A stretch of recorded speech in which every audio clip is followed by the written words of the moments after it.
"You don't do anything anymore, Mom. You just sit there, living off your children." That's what my son said to me, out loud, in front of the whole family, at his own housewarming party. My name is Louise Mayfield. I'm 68 years old. I'm a black woman who raised her only child on her own after my husband died in a car accident when Terry was 10. I washed clothes for other people, cleaned offices at night, cooked and served at church fundraisers just to put food on our table and shoes on his feet. I missed sleep, meals, and moments with friends, but I never missed a parent-teacher conference. I carried Terry on my hip, on my shoulders, and then, for the rest of my life, in my heart. And now, the boy I sacrificed everything for was standing in front of our entire extended family, laughing at me like I was a punchline. The moment hit harder than I expected. Not because it was new, not because I didn't already feel the shift in how he saw me, but because that sentence was the lid on a box that had been building pressure for years. "You just sit there living off your children." People chuckled. Some looked down. Angela, his wife, let out a forced laugh and fanned her face like the words were just too much. "Terry, stop," she said half-heartedly, but she didn't mean it. And then Terry, full of himself, walked over to me with a wrapped box and handed it to me in front of everyone. "We got you a little something, Mom," he said loud enough for all ears. I smiled, surprised, and opened it. Empty. The box was empty. He grinned. "Just a little joke. Since you don't really bring anything to the table these days." A few cousins laughed. Some gasped. Others looked away like maybe they hadn't heard right.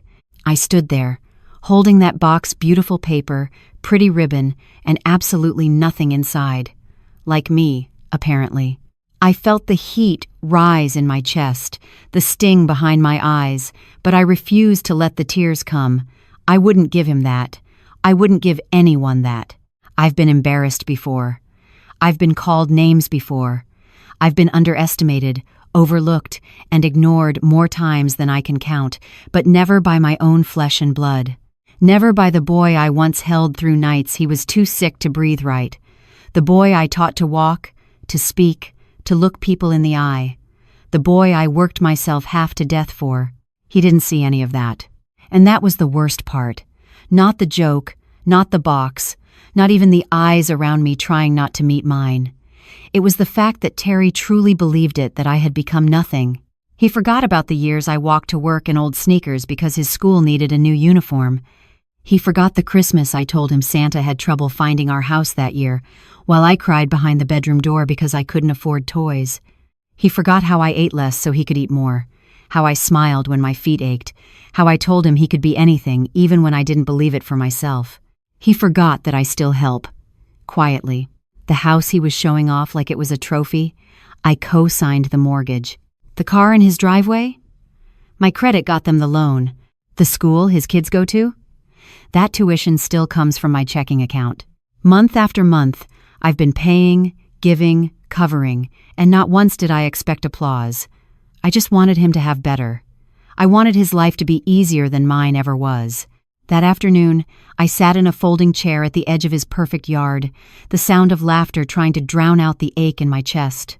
The sky was clear, the food smelled good, and the music was old-school R&B, just like I liked.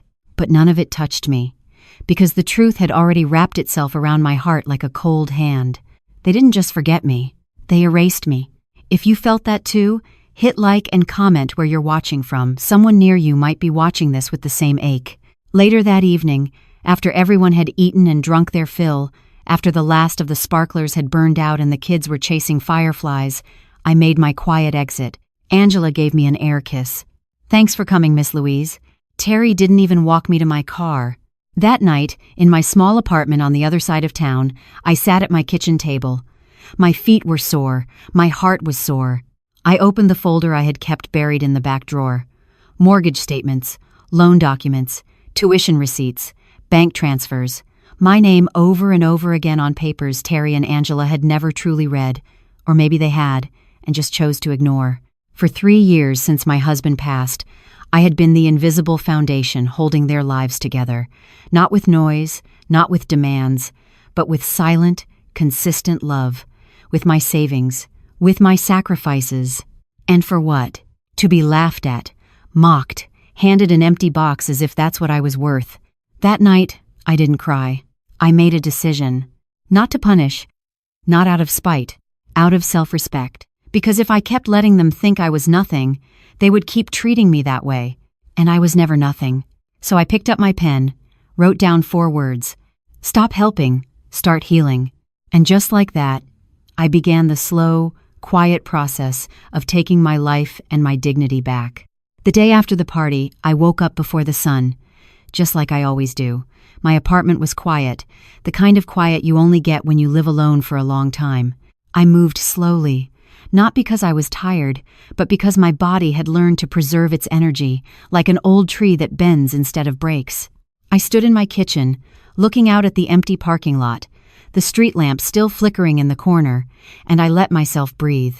The folder from the night before still sat on my kitchen table, yellowed pages, faded ink, my name on all of them. I hadn't moved it. It was a witness now. A witness to what I had given and what had been taken for granted. I poured myself a cup of coffee black, no sugar, and sat down. My chair creaked a little, familiar like an old friend. I traced my fingers along the edge of the folder and thought back to the years that made me. I wasn't born with much. Raised in the South by a mother who worked as a housekeeper and a father who left before I could speak his name, I learned early that life was something you survived, not something you expected to be fair. I had dreams once, sure, singing in a choir up in Chicago, owning a little bookstore. But those things faded like morning fog once I had Terry. He was my everything. I held him against my chest and promised him a better life than the one I had. And I delivered through sweat, sacrifice, and silence. I remember the winter of '95. Coldest in 20 years. Our heat was out for 2 weeks, and I told Terry we were camping indoors just to keep him smiling. I lined the walls with blankets, cooked on a single electric burner, and made shadow puppets on the ceiling until he fell asleep. He never knew how close we were to eviction. He never knew how many nights I went to bed hungry. But I knew. And I never let him see the cracks. When I lost my job at the nursing home in 2008, I cleaned houses for cash. When Terry got into college and didn't qualify for full financial aid, I took out loans in my name, praying I could keep up with the interest. I made it work, somehow, always. And even now, I still do. I still send money to his account every month, still cover their unexpected bills, still take care of their future like it's my duty. But what about mine? What about the woman who stayed up late balancing checkbooks? The woman who learned how to patch up her own roof by watching YouTube videos because hiring a handyman was too expensive? The woman who smiled at church and said she was blessed and highly favored, even when her back ached and her fridge was near empty? That woman has value. That woman is me. Terry's words, that empty gift box, the way no one stood up for me, it wasn't just one moment. It was the culmination of years of invisibility. Of being used, then dismissed. Of being a tool instead of a person. I looked at that folder and finally asked myself the question I had avoided for too long. Why am I still doing this? And the answer came, clear and clean. Because I thought love meant giving until there was nothing left. But real love isn't blind. Real love has boundaries, and I had let mine vanish. I stood up, walked over to the cabinet above the fridge, and pulled down the small, fireproof lockbox where I kept my important documents. Birth certificate, marriage license, deed to my car. A note from my husband that said, "Lou, you're the strongest woman I've ever known." I touched the note like a prayer, like he might still hear me. Then I reached for the phone and dialed the number I hadn't used in months. "Miss Mayfield," a calm male voice answered. "It's been a while." "Good morning, Mr. Powell," I said. "I need to make some changes." He didn't ask why. He'd been my financial advisor since before Terry got married. He'd seen every wire transfer, every overdraft I covered, every last-minute tuition payment. He was one of the few people who knew the truth. "I want to stop all automatic payments," I said. "Everything going to my son's accounts, mortgage, school, cards, all of it." There was a pause. "Understood. Do you want to redirect those funds anywhere else?" "No," I said. "I want to save them. For me." "For you," he repeated softly. "Yes," I said, my voice steady. "It's about time, don't you think?" He agreed. And just like that, the first domino fell. Later that afternoon, I went to my closet and opened a box I hadn't touched in years. Inside were photographs. Terry as a baby in my arms, Terry at graduation, Terry at his wedding. My smile never changed in those pictures, even though everything around me did. I put the box away. I didn't cry. I didn't mourn, because something new had begun. That evening, as the sun dipped behind the buildings and the streetlights blinked on one by one, I cooked myself a small dinner. Stewed okra, cornbread, sweet tea. I ate slow, grateful. And I promised myself, I will not shrink anymore. I will not let them write me out of a story I built with my own 2 hands. This wasn't revenge. This was recognition. And the next chapter would belong to me. The next morning, I took a walk around my neighborhood. It's something I do when I need to think clearly, to sort out feelings that sit too deep for words. The sky was soft gray, the kind of weather that makes you nostalgic for things you haven't even lost yet. I passed Mrs. Delaney's porch and waved. She was watering her petunias, still wearing her pink slippers. We nodded at each other, the way older women do when we recognize quiet strength in another. My mind, however, wasn't on flowers or friendly neighbors. It was on Terry and Angela's house. That big, beautiful house, with its grand staircase, polished hardwood floors, and stainless steel appliances. The house they called their dream. The house they proudly opened to friends, family, coworkers. Every photo they posted online was a testament to God's blessings and hard work paying off. What they never posted, what nobody ever knew, was that the bank wouldn't approve their mortgage without my name.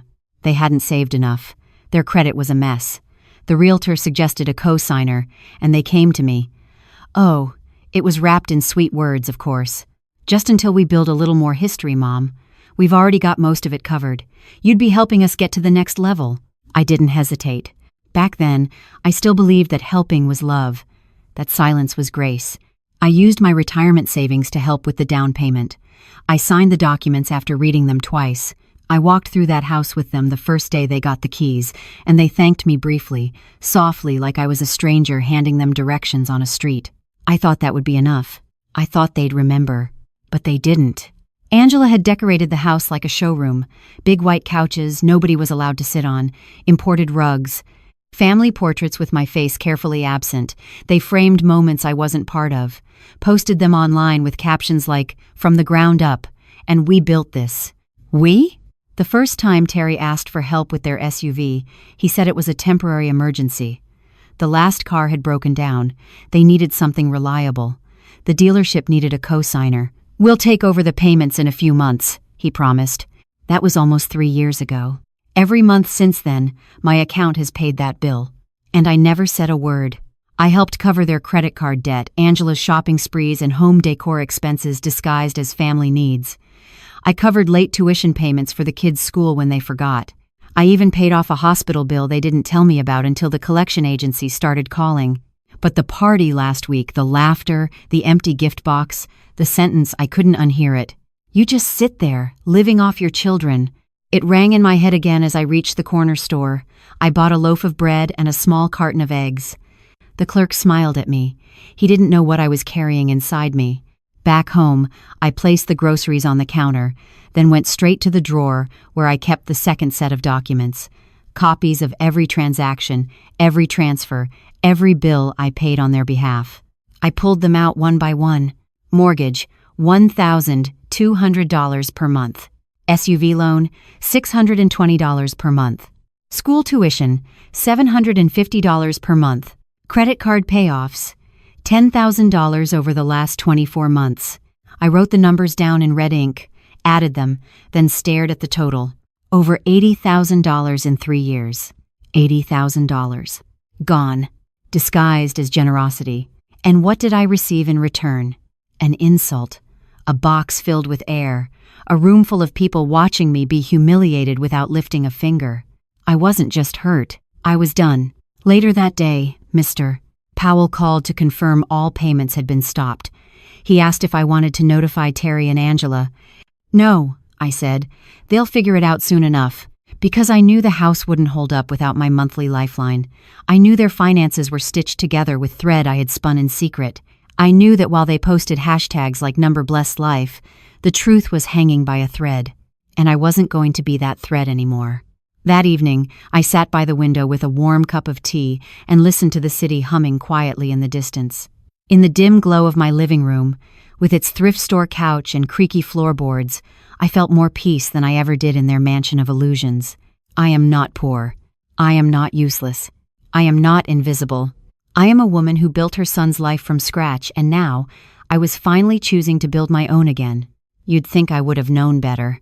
That after everything I'd given, everything I'd seen, I'd stop showing up with arms full and expectations low. But mothers are slow to give up hope. Especially that respect, at least, will catch up. I shouldn't have gone to the party, but I did.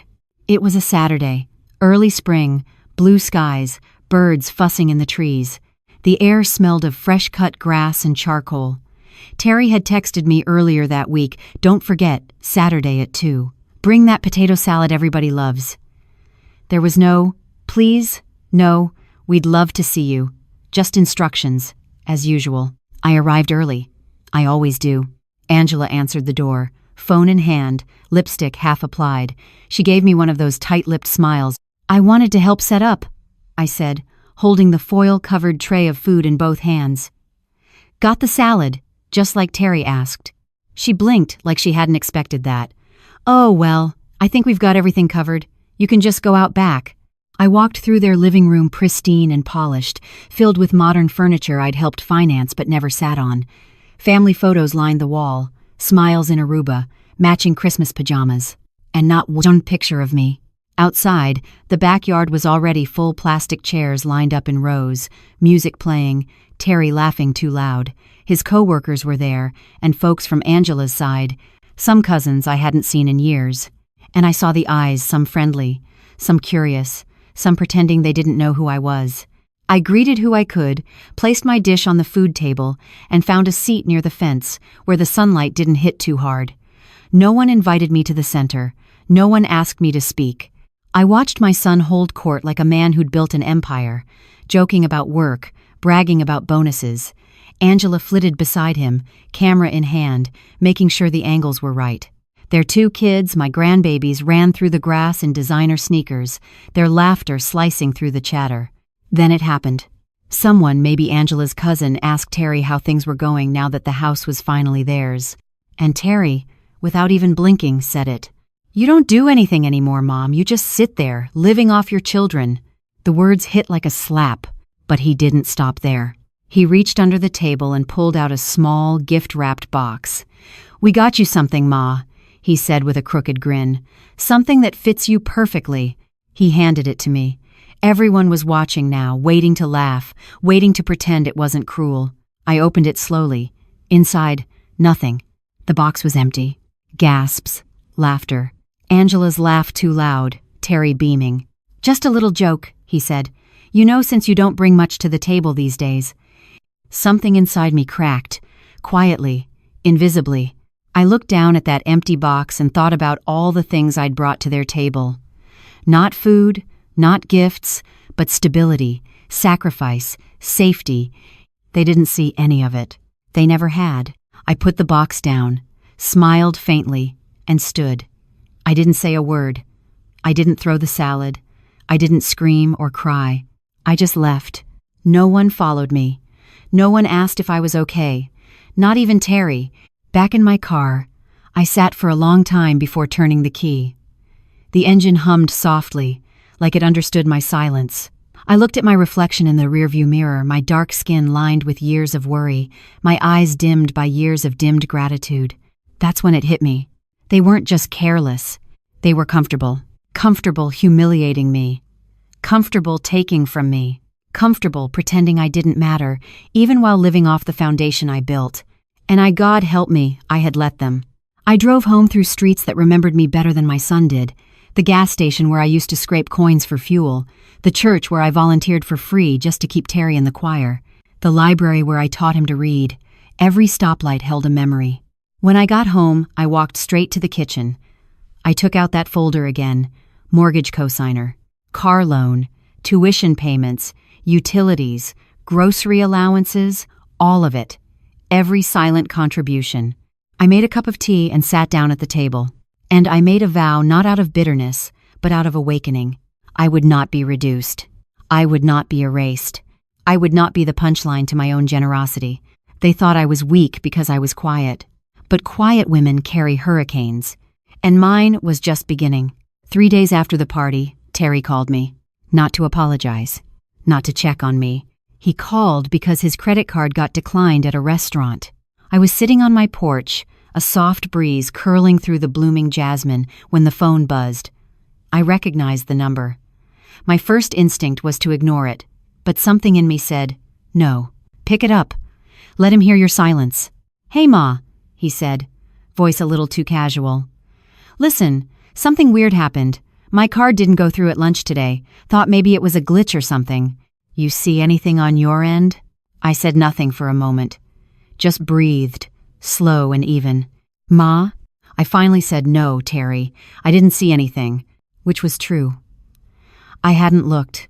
Not since I had called Mr. Powell and stopped every automatic payment linked to my accounts. I hadn't touched my checkbook, hadn't peeked at the balance. For once, I was letting silence do the work. "Oh, okay." He hesitated. "Well, maybe it's just a system issue. You know how these banks are. Anyway, how you doing? Everything good?" "Everything good?" I almost laughed. "I'm well, thank you," I said, in the most polite voice I could summon, the kind of voice that says, "I remember everything, and I owe you nothing." There was a pause, and then he said, "All right then, I'll talk to you later." He hung up. Just like that. That was Tuesday. By Friday, Angela called. Now that one didn't waste time on small talk. "Miss Louise," she said, her voice tight, fake sweet. "Hi. We're having a little issue with the mortgage company. Said the payment didn't go through and that the account is inactive. Do you know anything about that?" I let her wait. Seconds stretched. "Ms. Louise?" I spoke calmly, like I had nothing but time. "Angela, I've stepped away from that arrangement. Moving forward, I'll no longer be covering any expenses related to your household." Silence. Then, "Wait, what? But you said—" "I didn't say anything, Angela. I simply paid, and paid, and paid, without complaint, until now."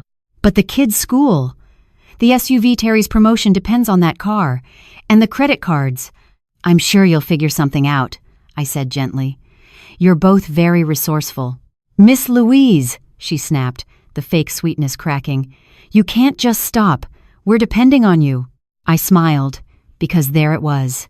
The truth, depending on me, but never respecting me. "You should have thought about that before you handed me an empty box and laughed," I said. Click, she hung up. And that silence after the call? It felt like freedom. Over the next week, I didn't hear a word, but I imagined what was happening behind the scenes. Late notices, interest charges, awkward phone calls with the bank, Angela yelling, Terry trying to downplay it, the illusion crumbling, piece by piece.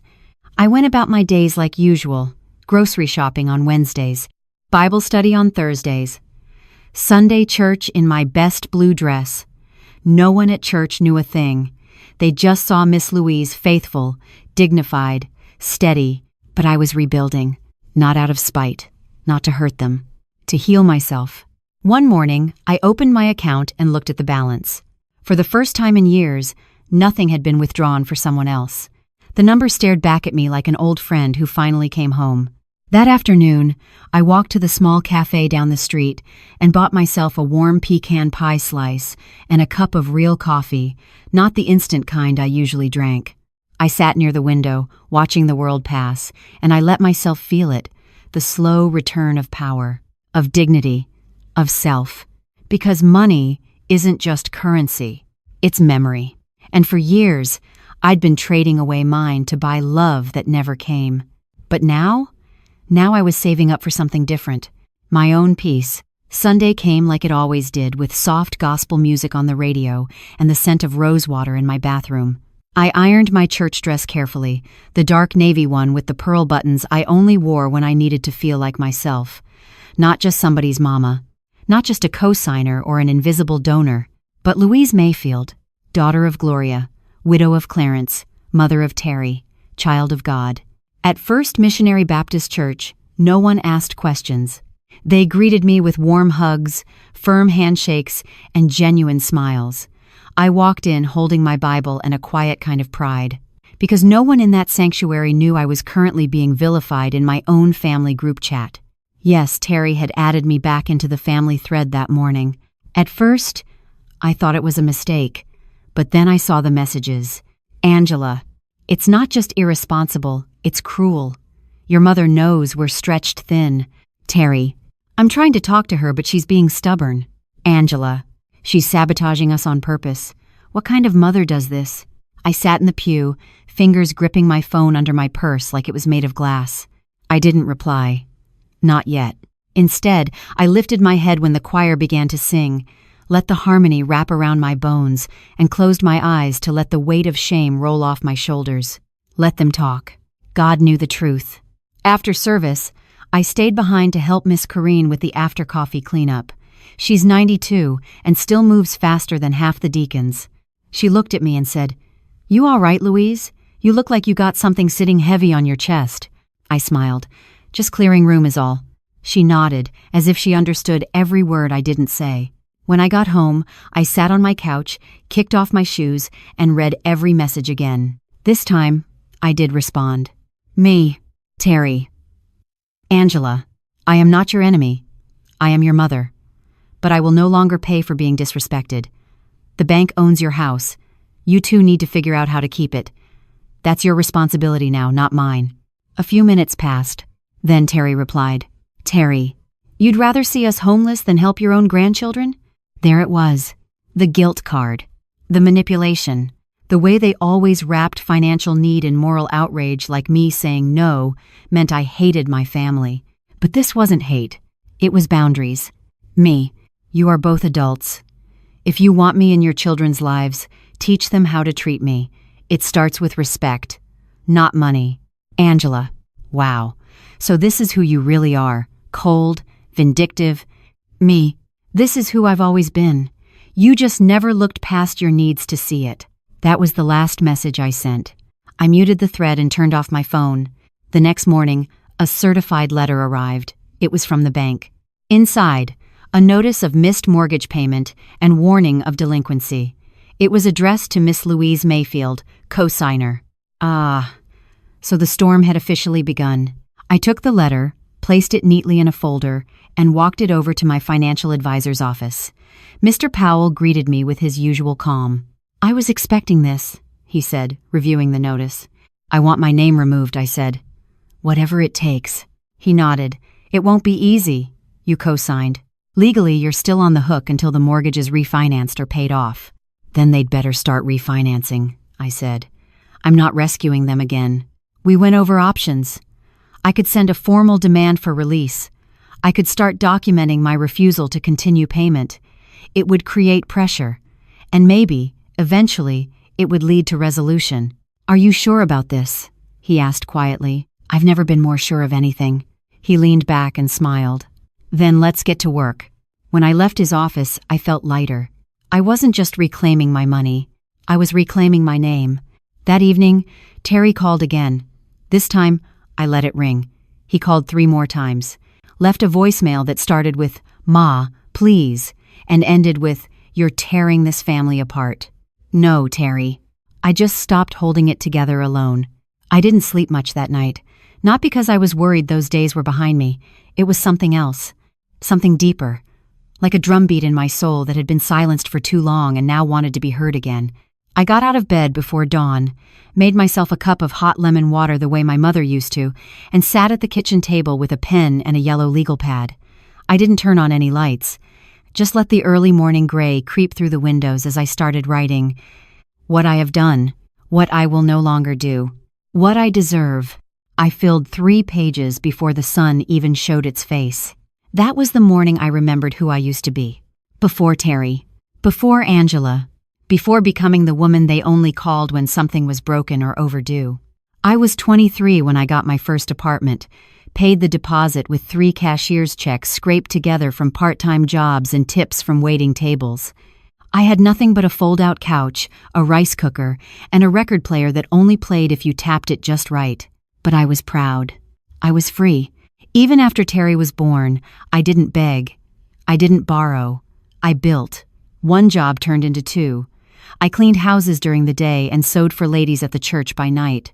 Every dress hemmed, every curtain stitched, put a few more dollars in my son's lunch account. I had forgotten that woman. That woman didn't cry over bills. She paid them. She didn't shrink when insulted. She rose. So when the doorbell rang at 10 a.m., that Monday morning, I opened the door like I used to, shoulders back, eyes steady, chin high. It was Terry. He looked like a man who hadn't slept, shirt wrinkled, eyes puffy, voice soft. "Ma," he said. I waited. I'm sorry. About the party. I didn't mean it like that. He didn't bring flowers. He didn't bring the kids. He didn't bring himself fully, either. Just his excuses. "Terry," I said, stepping onto the porch, "do you know what I was doing the night before that party?" He shook his head. "I was wiring money to cover your water bill. Again. I had to pull from my emergency savings. Again. And then I cooked food to bring to a party where you handed me a box to remind everyone I don't matter." He opened his mouth, but I raised my hand. "I am not angry," I said. "I am done." His face changed like he didn't expect firmness. Like he only ever knew me as the woman who nodded, gave, and went home quietly. I continued, "I will not pay another bill. I will not co-sign another loan. I will not be your safety net, Terry. Because a net is meant to catch, not to carry, and I've been carrying you for too long." He blinked. "But the kids, you should have thought about them when you let your wife laugh at me. You should have thought about them before you handed me that box." He looked down, jaw clenched. "You still have time," I said, "to fix this, to grow up. But you will do it without my money. You will do it with my example if you're wise enough to follow it." I stepped back inside and closed the door. He didn't knock again. That evening, I made sweet potato pie. Just one. Just for me. I played Sam Cooke on the radio, let the music dance around my kitchen, and danced with it. Because sometimes, justice doesn't come with sirens or speeches. Sometimes it's quiet, like a locked door, like a silence finally earned. The morning sun came in slow, the way it does in early summer gentle light, warm but not harsh, like a prayer whispered before breakfast. I was sitting at my kitchen table with a cup of coffee that wasn't instantly, hastily made. This morning I had taken the time to grind the beans, let them bloom, breathe in that rich aroma like I was praying over something holy. I had slept better the night before. Not full peace, not restful like I used to, but better. Like a wound that was still healing, but the sharp edges had dulled. My phone buzzed 2 texts from numbers I didn't recognize. 1 missed call. Junk mail. Probably. But something told me to check anyway. It was the bank. Mortgage department. Final notice. Payment overdue. Possible foreclosure proceedings. The words were clinical, dry, almost impersonal, but underneath them was a threat that carried the weight of everything I'd helped build for my son. And suddenly, it wasn't just theory anymore. It wasn't just stopping the automatic transfers, watching their credit cards fail, or texting words that meant more than currency ever could. The first cracks had begun. I took a breath, a long one, and I set the letter on the counter beside the coffee pot. I could hear my own heart, calm and steady, because for the first time in years, I was paying attention to my life again. I didn't rush, I didn't panic. I simply got dressed in a cotton blouse and a pair of comfortable slacks. I picked up the letter and walked to my car, the early morning breeze whispering through the trees, birds chattering like they had no idea a human heart could hold so much history and so many stories. I drove to Mr. Powell's office.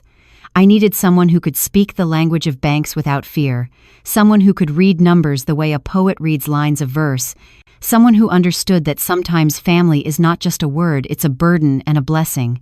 Mr. Powell greeted me with his usual composed demeanor. He gestured to a chair and offered me water. "I saw the notice came in," he said. "I did," I responded. "I knew it would. I'm not surprised." "Still legal action if it goes unpaid," he said matter-of-factly. "Then they're going to have to deal with that," I said without hesitation. His eyes softened, not with pity but with respect. "Are you sure you want to go forward with this?" he asked gently. I didn't even look at him. I just said, "I owe them clarity, not covert support anymore." He nodded. And in that room, under the gentle hum of fluorescent lights, I felt something settle inside me that hadn't been there before. Resolve. We spent the next hour going over paperwork. Removing automatic withdrawals was one thing. Dealing with the legal responsibility attached to co-signing was another. I signed forms. I authorized representative letters. I made decisions that would create discomfort temporary, I hoped, but would ultimately be liberating. When I left his office, my shoulders felt lighter than they had in years. Not because the weight was gone, but because I no longer carried it alone.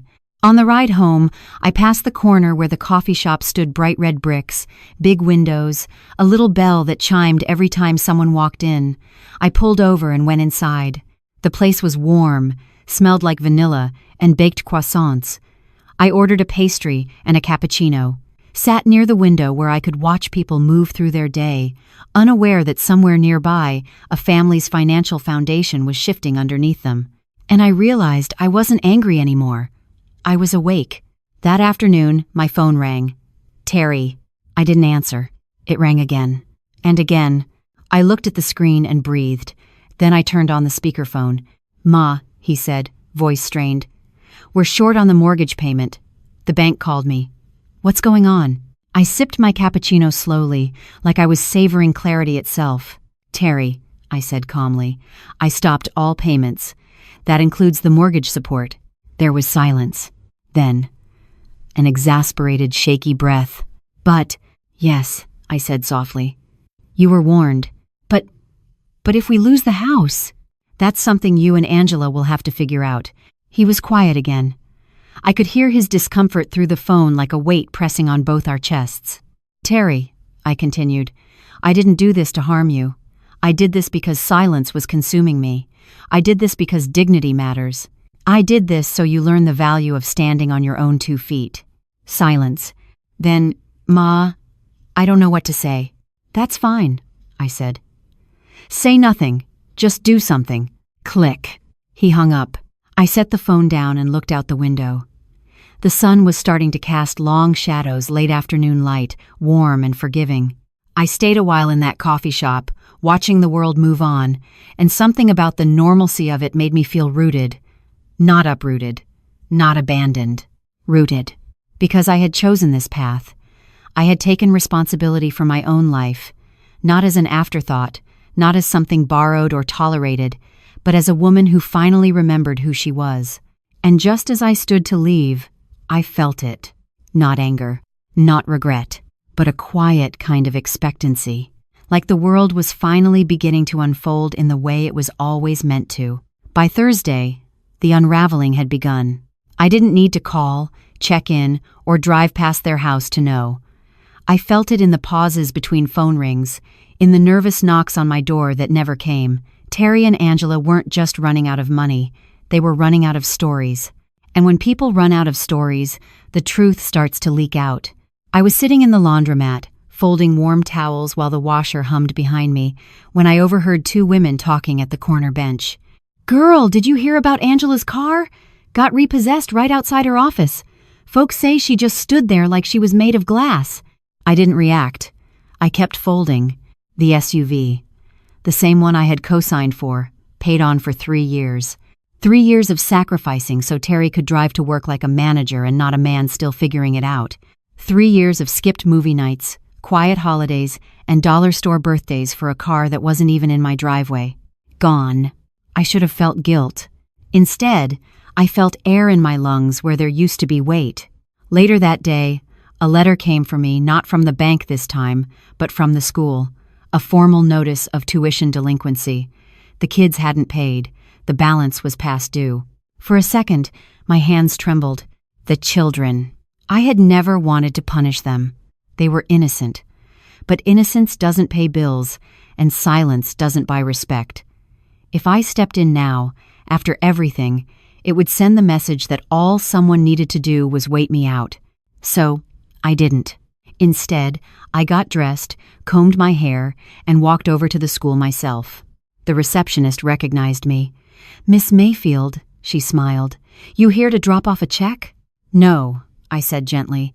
I'm here to make sure you've updated the billing contact. She blinked. Oh, you're no longer the payer on file? That's correct. Please make sure all communication goes to Mr. and Mrs. Terry Mayfield from now on. There was a pause, an awkwardness. I let it sit. Before I left, I stopped by the bulletin board near the cafeteria. Artwork from the children lined the wall: crayon rainbows, stick figures, cotton ball clouds. One drawing caught my eye. A little girl had drawn a family, a tall man, a woman with bright yellow hair, and 2 kids. Off to the side, in a different color, was a third woman with gray hair and a red dress. No label, just a small heart drawn over her. I stood there longer than I needed to, blinking faster than I wanted to. Even children know. Even when their parents pretend. When I got home, there was a note on my door. In Terry's handwriting. It said, "Mom, please, we need to talk. Angela's scared. The bank is calling every day. The kids are asking questions. I know we've hurt you, but we're falling apart. Please, help us." No signature. No apology. Just desperation. I took the note inside, set it on the table next to the bank letters, the school letter, the silence I'd earned, and I thought about what help meant. For years, I thought help meant giving until you disappeared. I thought it meant covering the gaps, fixing what broke, smoothing over shame with money, attention, food, or prayer. I thought help was a mother's duty, a widow's burden, a black woman's invisible cross. But now I knew better. Help doesn't mean rescuing people from the consequences of their own choices. Help means showing them the cost of mistreating the ones who carried them. That evening, I turned on the porch light and waited. At 8:12 p.m., Terry pulled into the driveway. Alone. He walked up slow. Not cocky, not charming, just hollow. "Hey, Ma," he said. "Hello, Terry." He looked around like he didn't know whether to sit or stand. I didn't invite him in. "We're gonna lose the house," he said. "They've given us 30 days. I'm aware. And Angela, she's not doing well. And the kids, they're confused."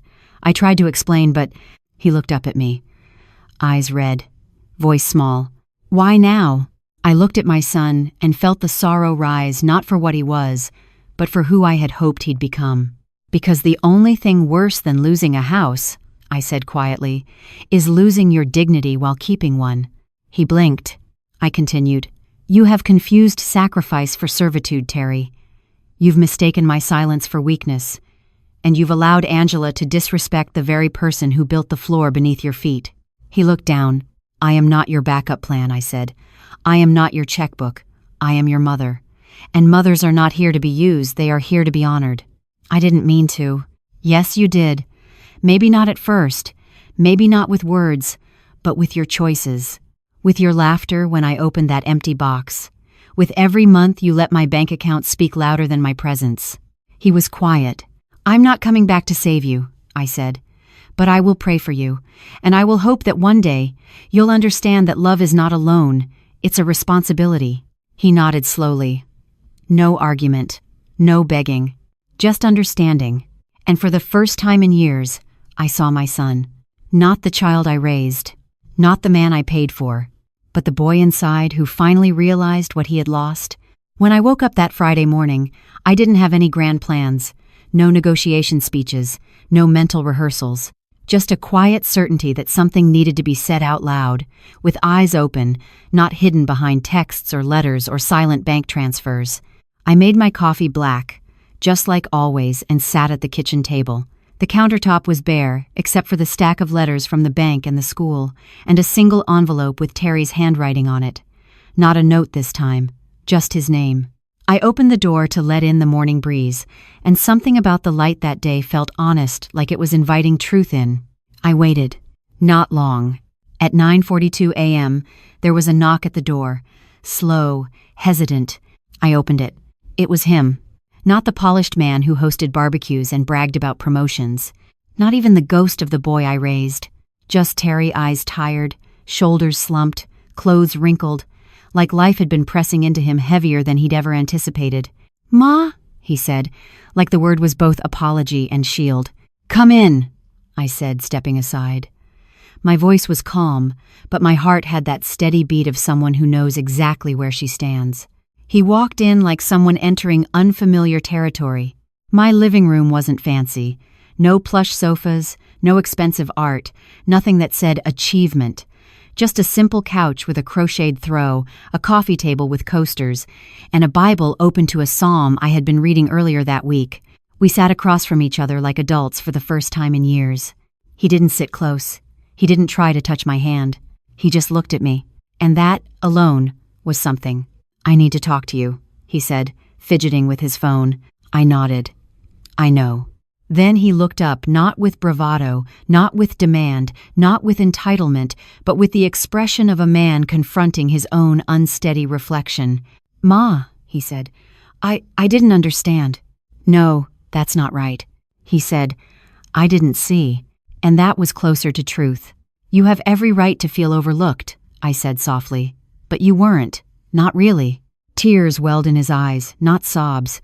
Just that heavy ache that comes when someone finally understands they've held on to the wrong story for too long. "I saw an empty box," he said. "I didn't see the years you carried us." He paused.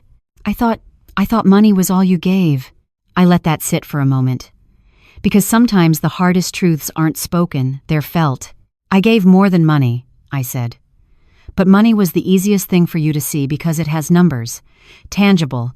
It shows up on statements. But what you never saw was the labor behind it, the nights without sleep, the backaches, the mornings you woke up to find I'd already left for work before the sun came up." He looked down. "You should have said something," he said, his voice barely above a whisper. "You never asked," I replied. There was a silence that wasn't awkward. It was necessary. Then he leaned forward, risky, as if unsure whether the chair would hold him. "Ma," he said, gaze steady now, "we are failing. And I don't know how to fix it, but I want to." I watched the sincerity in his eyes, the beginnings of something that wasn't entitlement but accountability. "That's a start," I said. Then he took a breath, the kind that carries decades of regret and hope in one exhale.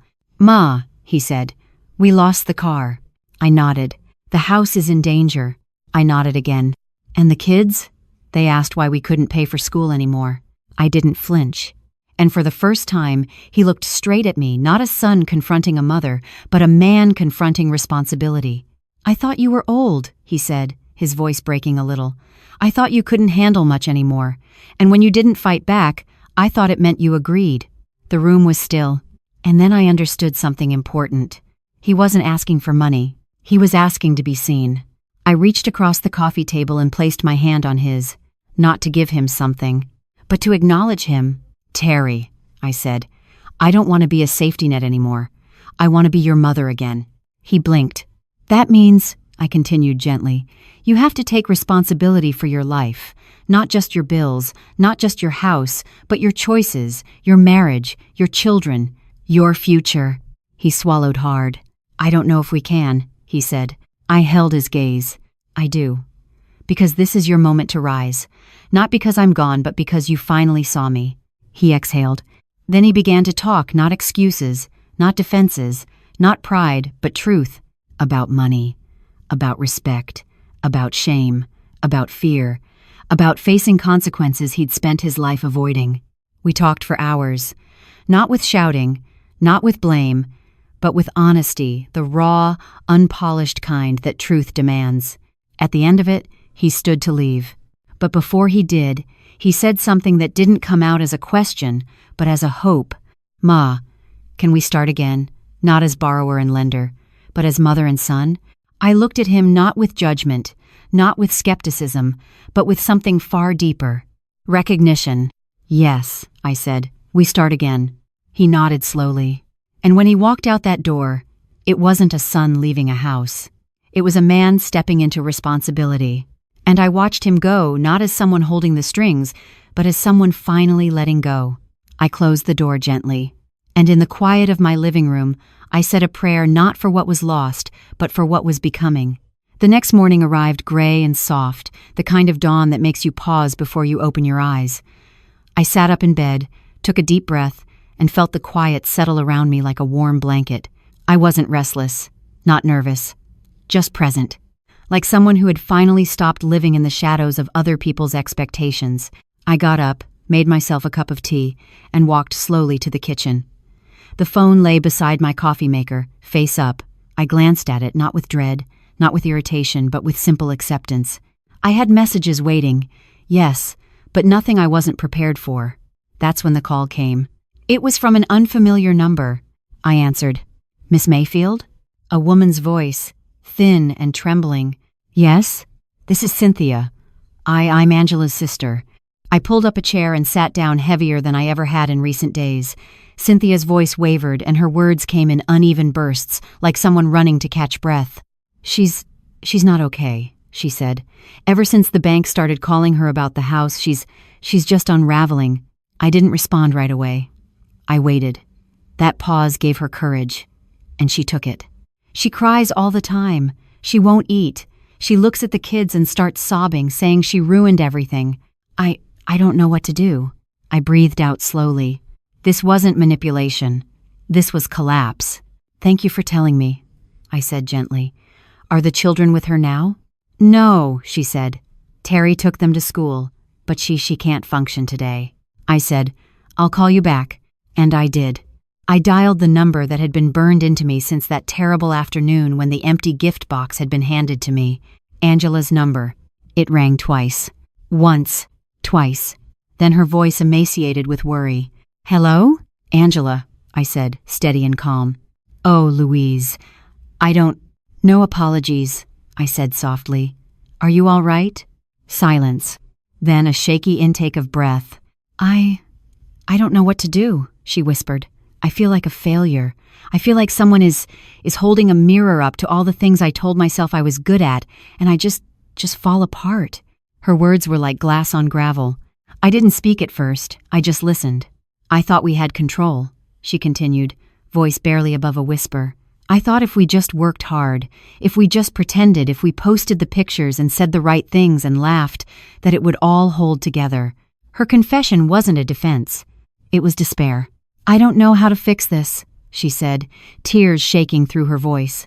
I look at my kids and they don't understand why they can't go on their field trips. And Terry, he tries, but he's so angry. He says you're cruel for stopping the payments, but, Angela, I said, I never stopped because I wanted to hurt you. There was a break in the line like she didn't know how to respond. I stopped, I continued, because I needed you to see what independence really looks like, because boundaries teach respect, and because I realized I had spent too many years disappearing so others could feel comfortable. More silence. Then, a cracking sound like someone dropping into a seat they've been avoiding. I'm scared, she said. I don't know how to be responsible. I always thought I was. I thought I had it all together. I didn't offer sympathy. I offered truth. Responsibility isn't about appearances, I said. It isn't about smiling in photos or buying what looks expensive. It's about knowing your limits, honoring them, and working within them. That's real strength. She sniffled. I'm sorry, she said. I treated you like a burden. Apologies are words, I said. Actions are what matter. There was a silence, longer this time. Then she whispered, I don't know where to start. I smiled gently. Start with honesty, I said. About what you can afford, about what you owe, about what you value. None of it is easy, but nothing worth growing through ever is. Her voice cracked with emotion again, but this time it wasn't panic. It was recognition. Thank you, she said shakily. I'll try. I know you will, I said. And I'll help you learn. Just not the way I used to. She paused. Then quietly, I think I understand a little. I didn't say much after that. I just listened, because sometimes people need to know they're heard before they can find the courage to stand. When I hung up, I sat at my kitchen table a long time, wrapped in that stillness that comes after a storm's first wave. Not quiet, not peace. Not yet, but beginning. That evening, I didn't cook just for nourishment. I cooked with gratitude. Stewed greens simmered with garlic, cornbread warm and crisp at the edges, tea brewed with mint from my little windowsill plant. I sat down to eat, and halfway through, I paused. I was present. No guilt. No self-doubt. Just acceptance. Because helping someone learn is a different kind of love than helping someone escape consequence. And I was finally learning how to give the first kind. It was a Tuesday morning, the kind of morning that feels ordinary until it isn't. I opened the blinds in my living room and watched the sun spread pastels across the sky. Birds chirped like they were unaware of human troubles. I sipped my coffee and thought about nothing in particular. No plans, no deadlines, no expectations, just presence. The kind of presence I hadn't known for years. And then the phone buzzed. It was a local news alert on my lock screen. I didn't open it at first, but the second buzz came, and then a third. I unlocked the phone slowly, like someone waking from a dream. The alert read, "Local family faces repossession and school debt trouble community watch." My heart didn't jump, but it didn't stay completely still either. I remembered the two women in the laundromat talking about Angela's car getting repossessed. I remembered the school letter, the unpaid bills, the bank notice. Now the news was reporting it. I set the phone down and finished my coffee. The yard outside my window was quiet, just a couple of squirrels chasing each other over the fence. The day was soft and unassuming, as if nothing serious was happening anywhere. I stood up, took another sip, and walked into the kitchen to prepare lunch. Fried catfish, collard greens, cornbread. Simple, familiar, mine. I didn't have to think about what was coming next. The front doorbell rang at 8:17 p.m. I wasn't expecting anyone, so I paused before answering. When I opened it, there was a man I'd never seen before, well-dressed, business casual, clipboard in hand. "Miss Mayfield?" he asked. "Yes," I replied. "I'm with Bayside Auto Recovery," he said. "Is this the address for the co-signer on the 2019 Yukon XL registered to Terry and Angela Mayfield?" "I'm afraid it is," I said. He nodded, official and calm. "We're here to collect." I didn't flinch. "Thank you for letting me know," I said. "Please proceed." He blinked, a beat of surprise, then stepped forward and took out his paperwork. "I'll just need a signature here," he said politely. I signed. Simple. Civil. I didn't say you deserved this. I didn't need to. I just watched him leave, and I went back inside to finish my lunch. Later, I ran errands, post office, pharmacy, dry cleaners. At the grocery store, I saw neighbors I hadn't run into since Sunday church. Polite greetings and inquiries about my week. Nothing unusual, no judgment, just life being lived. That evening, when I settled into my favorite armchair with a cup of chamomile tea, the phone rang. It was Terry. He rarely called these days. "What do you want now?" I said calmly. There was a pause. "Ma," he began, voice careful. "They took the SUV today. I heard," I said simply. "Mom, we're having trouble," he said, as though emphasizing the obvious would soften the truth. "You are having trouble," I said. "I never said it wouldn't be hard. I just said I wouldn't carry it for you anymore." Silence. "I know," he said slowly. "But I didn't realize it would be like this. I didn't make your choices," I said gently. "I just stopped fixing them." He exhaled heavily, and I heard the gravity of his situation, less frantic, more real. "We don't have a car," he said. And we can't pay for the school fees this month." "I know," I said. "I read the notice." He didn't dispute it. "That's a problem," he said. "Yes," I said. "It is." Silence. Then he said, "Ma, are you disappointed in us?" His voice was small, almost humble. I paused. I could have said many things, but I said this. "I'm not disappointed in you. I'm disappointed that you never saw the value of what I gave you. Not just my money, but my strength, my example, my heart." Another pause. "But it's not too late," I added. "You can still choose differently." I don't know how," he said. "That's okay," I said. "You'll learn." He didn't say thank you. He didn't say I'm sorry. He just said, "Okay," and that was progress. That evening, I made sweet potatoes and baked them with just a touch of cinnamon, nothing extravagant, nothing to show off, just food that felt like comfort. I sat at my table with my tea and closed my eyes for a moment. I had watched them scramble, like a house of cards collapsing in slow motion, not because I withdrew support, but because the structure they depended on wasn't real strength, it was borrowed confidence and borrowed money. Real strength would cost them something. Real growth would cost them time. Real independence would cost them comfort. And I was ready to let them learn all three. The phone buzzed again. It was a group text forwarded by a cousin. "Has anyone seen Terry and Angela? Heard they had trouble today?" I didn't respond. I just looked at the sunset shining through my window. It was okay for others to watch from a distance. Sometimes the most important growth happens out of sight. Later that night, I wrote in my journal, "Today I saw cracks. Tomorrow I build walls. Not to separate us, but to teach boundaries. Not to break families, but to rebuild them." And as I laid my pen down, I felt a deeper peace than I had in years. Not because I was victorious, but because I was finally whole again. The sun shone pale and hesitant that morning, as if unsure about revealing another day of consequences. I sat at my kitchen table, spoon in hand, staring at a bowl of oatmeal that had gone cold. My phone buzzed against the wood, again and again, but I didn't look. Not yet. I had learned something crucial these past weeks. Crisis always sounds loudest before clarity arrives. I finished my oatmeal slowly.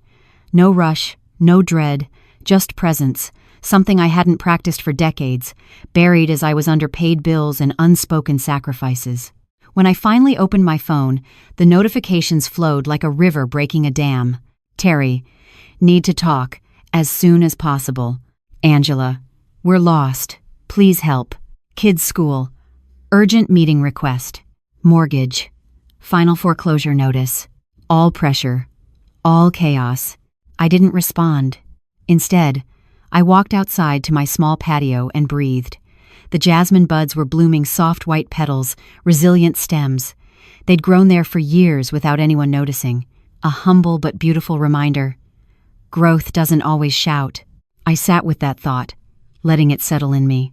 Then, at exactly 10:11 a.m., there was a knock at my door.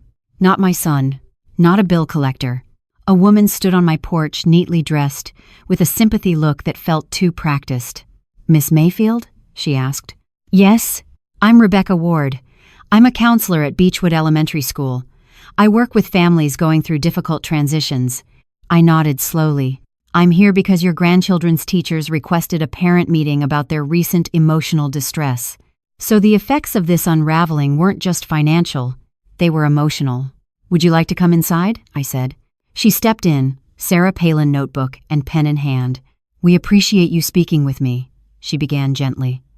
"Tyler and Emma have been withdrawn, tearful, and confused about recent events. The teachers are concerned." I felt a pinch, not guilt, but responsibility. Not for what I did, but for what I must now help correct. "Thank you for letting me know," I said. "I want to understand." So we sat at my kitchen table, 2 cups of tea between us, and she spoke about what children feel in times of family crisis: insecurity, fear of loss, confusion about blame, about how kids often turn tension inward and carry it as shame. "Children don't separate financial stress from emotional stress," she said. "They see change and assume abandonment." I absorbed that with the focus of a woman who has lived long enough to see nuance that others miss. "They're not asking for money," she continued. "They're asking for security, and right now they don't understand how to connect that security with love versus finances." I nodded.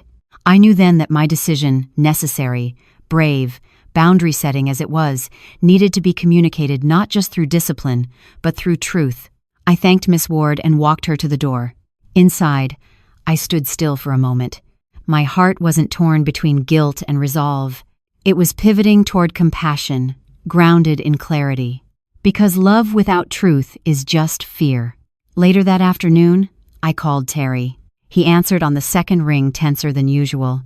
"No lectures," I began. "I just want to talk about the kids." He was quiet. "Mom," he whispered, "they don't understand why things changed." "They will," I said. "But they need words, not silence." There was a pause long enough for reflection. "What do you suggest?" he asked. "Honesty," I said gently. "Tell them the truth about what happened, why it happened, and what you're learning from it. Don't hide consequences as punishment. Explain that mistakes cost something, and responsibility builds something stronger." Terry hesitated. "Whatever you choose," I added, "let it come from love, not fear." Again, silence. Then a soft, uncertain, "Okay." I didn't push it. I didn't say thank you. Just hung up.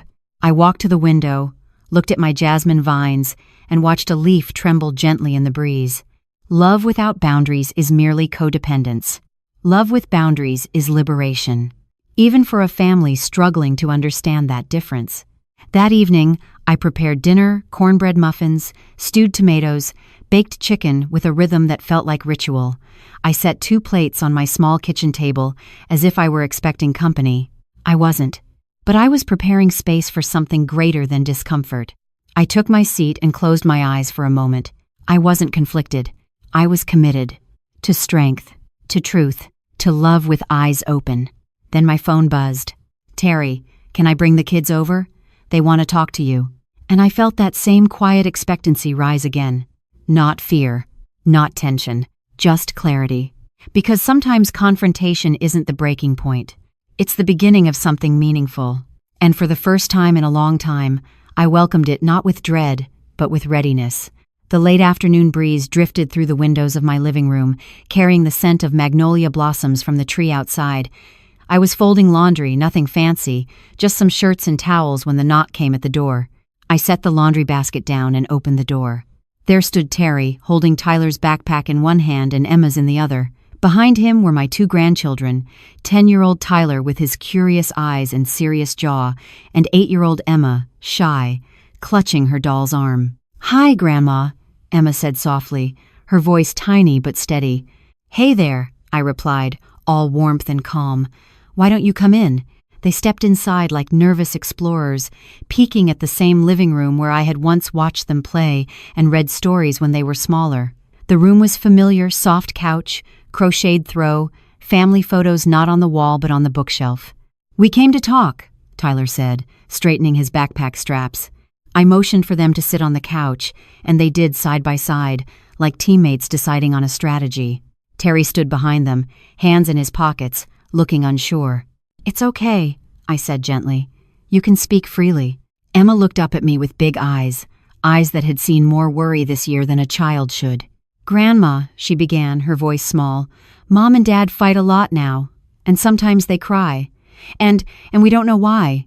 I nodded. I had expected this, the emotional collateral that came with financial upheaval. "It's okay," I said. "Thank you for telling me. I know it's been confusing." Tyler took a deep breath and said, "We don't understand money, and I don't want to go to a new school. My friends are there. I like my teacher. I don't want change." Emma nodded. "I don't want to lose our house." I felt a surge in my chest, not panic, not sadness, just the kind of responsibility that settles like a mantle over your shoulders. "I know," I said softly. "Change is hard. It's okay to feel worried." Their eyes were steady, but I could see the swirling confusion beneath. "I want to explain something to you, but not with big adult words. With real words, the kind kids understand." They leaned in. I sat down beside them. "When adults make choices, sometimes it costs something," I began. "Your mom and dad made choices that worked for them for a while, but they forgot that money comes from work, and work comes from responsibility." Tyler frowned. "So, we did something wrong?" "No," I said gently. "You didn't do anything wrong. This isn't about fault. It's about learning." Emma tilted her head. "Are we going to lose the house?" "We might have to live somewhere different," I said. "But a home is not the walls or the floors. A home is people who care for each other, who speak the truth, and who figure things out together." Tyler's brow furrowed like he was holding big thoughts in a small head. "Grandma," he asked, "did you help Mom and Dad with money before?"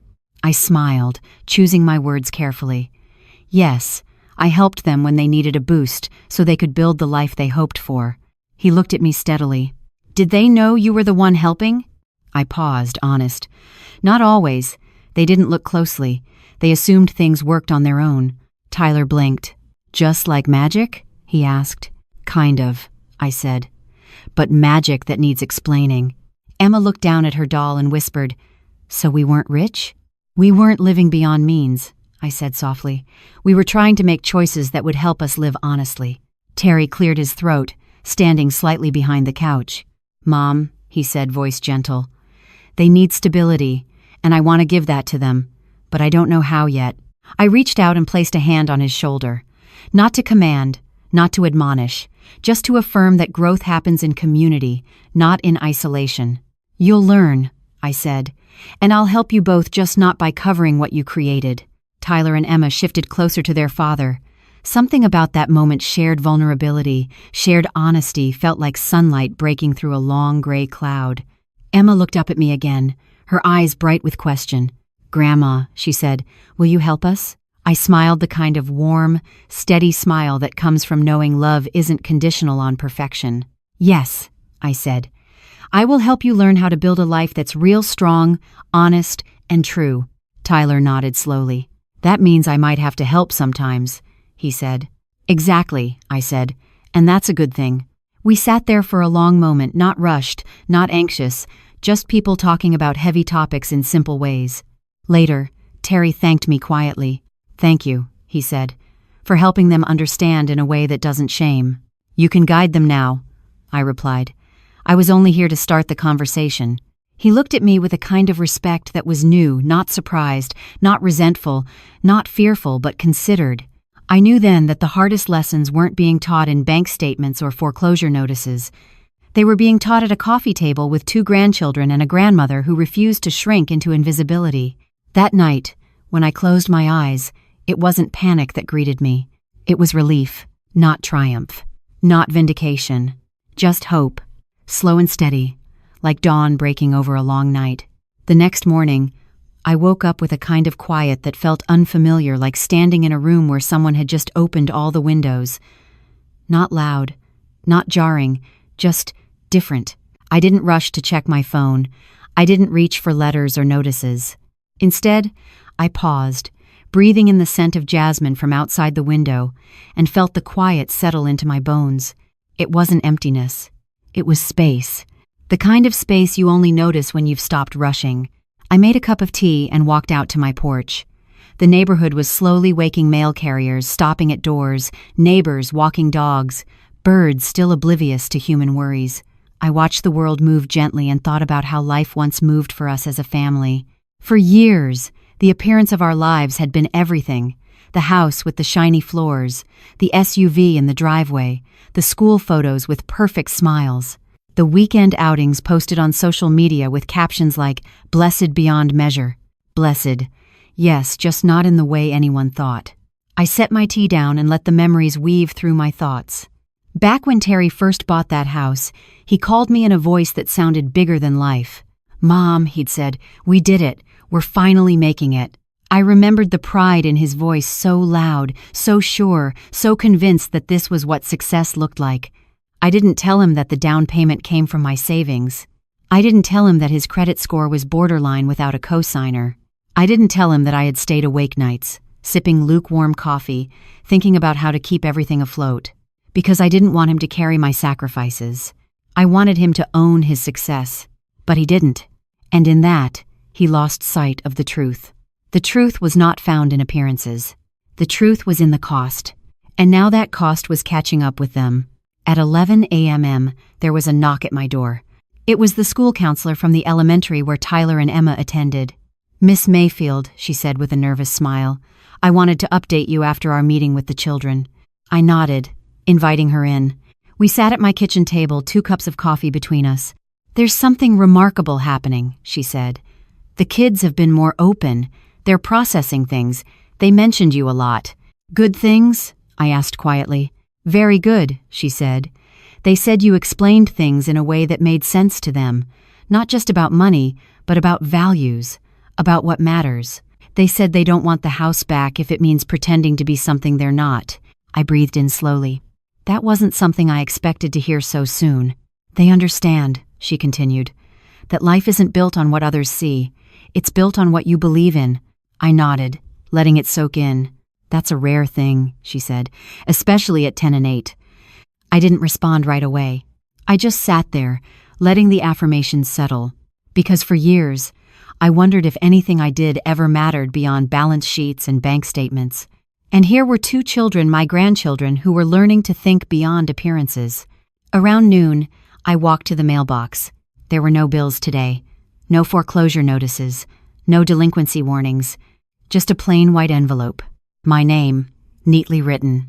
Inside was a letter from a neighbor I barely knew, someone who had seen some of what was happening. It read, "Miss Mayfield, I just wanted you to know your courage hasn't gone unnoticed. May your strength inspire more kindness than conflict. Respectfully, Eleanor J." I folded the letter gently and held it for a moment. Kindness. Respect. Those were the things we lost long before money ever entered the picture. Later that afternoon, I made a pot of collard greens and cornbread for dinner, simple, like it always had been. But today, something about the ordinary felt extraordinary. I set the table for one, and then for two, because Terry came by again. He didn't bring excuses. He didn't bring struggle. He brought honesty. I spoke to the school, he said, sitting down, and to the kids, and they handle things better when we talk openly. They're stronger than we gave them credit for. I nodded. They are, I said. I also realized something, he continued, pausing as if he hadn't said these words out loud in a long time. I've been so focused on looking successful that I forgot what being successful really means. His voice was raw, real, and I want to learn how to take responsibility, he said. Not just for bills, but for my children, for our family. I looked at him, really looked at him. Not the son who handed me an empty gift box. Not the son who once shrugged when I stood in the backyard, but the man who was finally seeing. I'm proud of you, I said softly. Not because you're changing, but because you want to change. His eyes softened, and for a moment everything in the room felt still and true. Later, after dinner, I walked Tyler and Emma to the bus stop. They didn't chatter about money. They didn't mention the house. They talked about the school play, about their favorite teacher, about science class experiments. And just like that, the world felt light again, not because problems were gone, but because real life was returning. That night, I sat back in my living room. No bills, no notices, just peace. Not perfect peace, not triumphant peace, but honest peace. The kind that comes when things fall apart, not to destroy you, but to rebuild you. I wrote in my journal, appearances fade, truth remains. Comfort without foundation collapses. Character withstands storms, and I knew without fear that what we were building now was stronger. Not because it looked good, but because it was real. The sunlight that morning was gentle, almost forgiving, like a warm breath across a quiet room. I was sitting at my kitchen table, drinking tea and reading the Bible, when the phone buzzed. It was not one of the usual text chains from Terry and Angela arguing about bills, or notifications from the school, or constant reminders from the mortgage company. It was just one message. Mom, can we talk before dinner? Terry.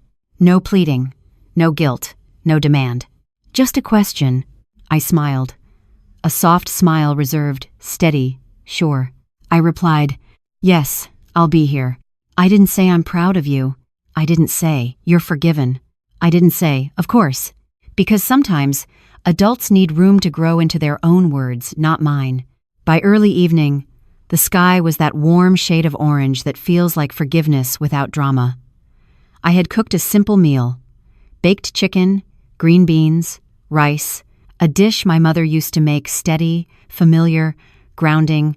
Terry arrived first. He stood at the doorway for a moment, like he wasn't sure whether to step into a kitchen that once meant home but had become a place of boundaries. Hey, Mom, he said softly. No titles, I said. Just hello. He nodded and took a seat at the table. There was a moment, an honest one, before he began. I've been thinking a lot, he said slowly, about what you said. About responsibility, about dignity, about respect. He paused, as though searching his own chest for the words. I never understood how much you gave. Not just money, not just support, but everything. You gave structure, you gave strength, you gave example. I didn't interrupt him. I just listened. I was so wrapped up in appearances, house, car, lifestyle, I never saw the foundation beneath it, and when it cracked, I blamed the wrong thing. His eyes looked tired, not defeated but awake. I thought independence was doing everything on my own. Turns out independence means standing on reality, not illusions. I took a breath. These were insights that had cost him something, nights of uncomfortable truth, mornings of hard calculations, days where he watched his children watch him struggle. This was no longer theory. This was understanding earned through consequence. I'm sorry, he said quietly, for the way I treated you, for the jokes, the box, everything. I thought I was strong. I wasn't. I was pretending. For a moment, I saw the boy I used to carry through, scraped knees and rainy afternoons. But the man sitting across from me had grown past that. That was enough. Thank you for saying that. I said. That matters more than you know. He exhaled, a long breath that felt like release. And I want to be better, he continued. Not just for me, for Angela, for Tyler and Emma, for my own name. I paused, not to soften truth, but to affirm it. Growth isn't instant, I said. It's consistent. Patience in action, respect in every day. He nodded. I know, he said, and I want that. I need that. We shared the meal without talking about past bills, foreclosures, or mistakes. We talked about plans instead. Small things at first: budgeting, grocery lists, school uniforms, carpool schedules. Normal things that carry structure. After dinner, we washed the dishes together, the way families do when no one is trying to hide anything. When the last plate was rinsed, Terry stood back and looked at me with something steady and unguarded, an expression that I hadn't seen in years. Mom, he said, I want to rebuild, but I need your help, not financially, mentally, spiritually, as my mother and my guide. I reached across the counter and placed my hand over his. Your life is not your debts, I said. Your life is your choices, and from here on out, your choices write your story. He nodded. There was a softness in his eyes, not weakness, but openness. That mattered more than any apology. That mattered more than any statement of regret. That mattered more than any bank transfer I ever made. Because now, he was choosing growth. Not because it was easy, but because it was necessary. Later that night, after he left, I stood on my porch and looked up at the stars. The sky was peaceful, unchanged, unhurried. I closed my eyes and whispered a prayer. Not for who you were, but for who you are becoming. And for the first time in a long while, I felt hope in the word becoming. The midday sun poured through the kitchen windows like a spotlight, soft and forgiving, as I folded yet another set of towels. The clatter of plates in the sink and the hum of the refrigerator were the only sounds steady, domestic, familiar. It was the kind of day that invited reflection rather than reaction. My phone buzzed on the counter, Terry's name on the screen. My first instinct was to let it go to voicemail. After all, the last few weeks had shown me that talking didn't always lead to understanding. But something in the way his name lingered on the screen today made me press accept. Mom, he began, voice uncertain, like someone stepping onto a bridge that hadn't yet formed solid ground beneath him. Terry, I said simply. No tension, no tremor, just presence. There was a pause, brief but telling. I've been thinking a lot, he continued, about what you said, about responsibility, about respect, about honesty. I didn't interrupt. I realized something, he said slowly, as though he was feeling his way through the words. I never actually saw you. Not really. That stopped me because seeing someone and acknowledging them are not the same thing, and he was finally acknowledging me. All these years, he said, I thought success was the house, the cars, the word-of-mouth bragging, but it was never that. It was what you did, in silence, without applause. His voice trembled a little, like a man who'd been holding on to something heavy and was finally letting it go. You were strong, he said. I just didn't know it. I felt something stir in my chest, not sadness, not gratitude, but a real, human moment of connection. It was neither grand nor dramatic. It was simply true. Terry, I said, I didn't want you to see every sacrifice. I wanted you to have every opportunity. But I see now that understanding the cost of those opportunities is what makes a person wise. He exhaled slowly, and I could hear the weight leaving his shoulders. Mom, I want to be better, he said, not just for me, but for the kids, and for Angela, if she'll let me. I let the silence breathe between us, a warm, healing silence. I know, I said. Real change doesn't happen overnight, but wanting it is where it begins. There was another pause on the line, then a hesitant, Can I come over? I don't need advice, just a conversation. I smiled, though he couldn't see it. Of course, I said. Come anytime. Later that afternoon, I heard his knock at the door. It was softer than the knocks of the past, hesitant, respectful, almost shy. I opened the door, and there he stood, shoes dusted from the sidewalk, eyes carrying both vulnerability and resolve. Terry, I said, stepping aside. He came in, carrying something in his hands. What's this? I asked.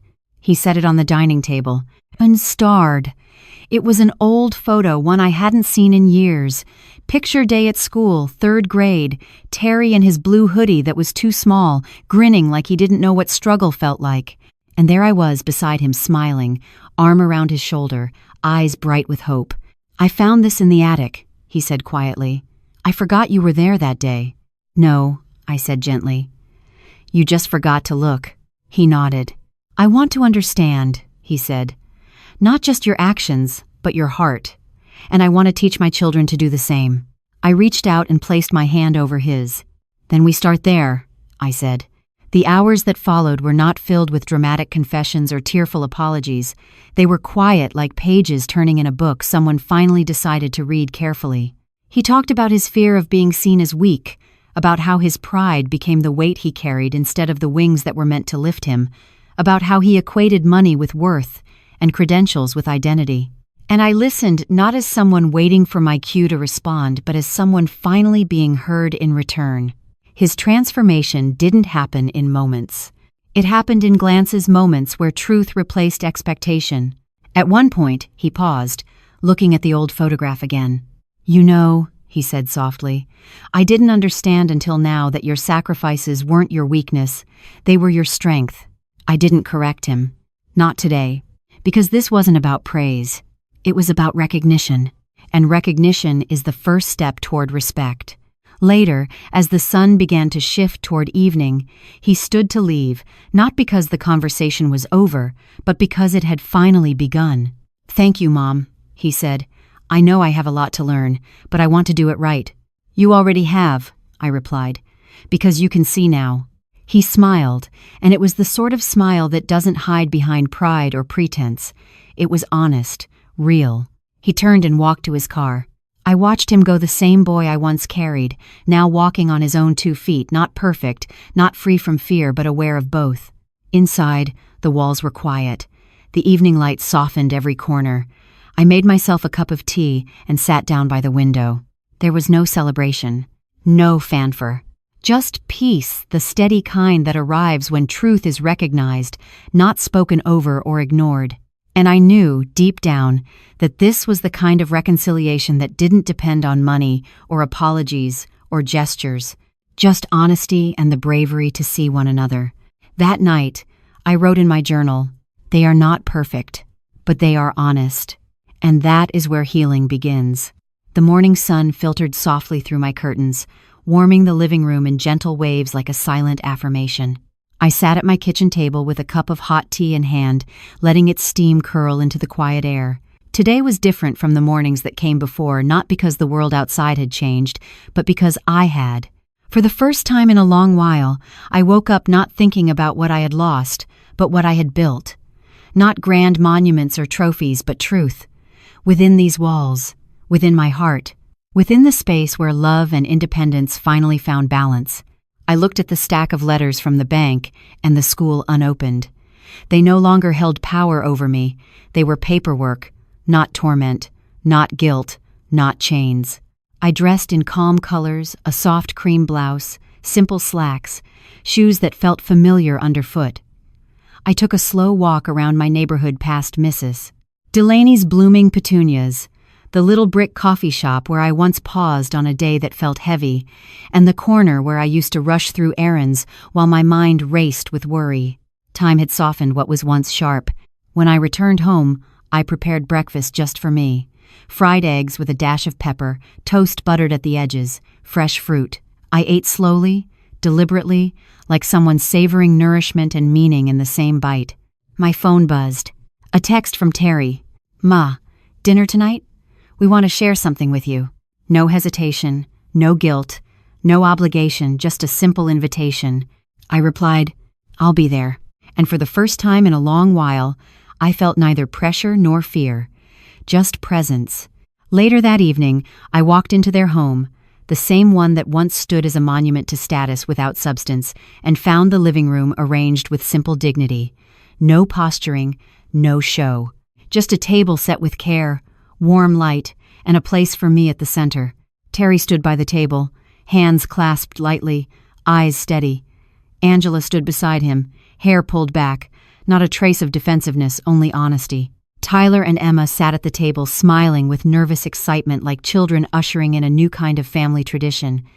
I took my seat, and for the first time, I saw them not as dependents, but as fellow travelers on the journey toward maturity and truth. Terry spoke first. "Mom," he said, voice steady, "we want to thank you. Not for the money you gave us, though it helped, but for the truth you taught us. We realize now what strength really looks like." Angela met my eyes and continued, "And we want to live honestly from here on with our choices, our consequences, and our future." Tyler and Emma chimed in with youthful sincerity. "Thank you, Grandma," Tyler said. "We're learning how to be responsible." "We want to make you proud," Emma added, her small voice shining with new confidence. My heart swelled, not with relief, but with meaning. I looked around that table at faces that seemed present in a way they hadn't been before, and I saw something deeper than reconciliation. I saw growth.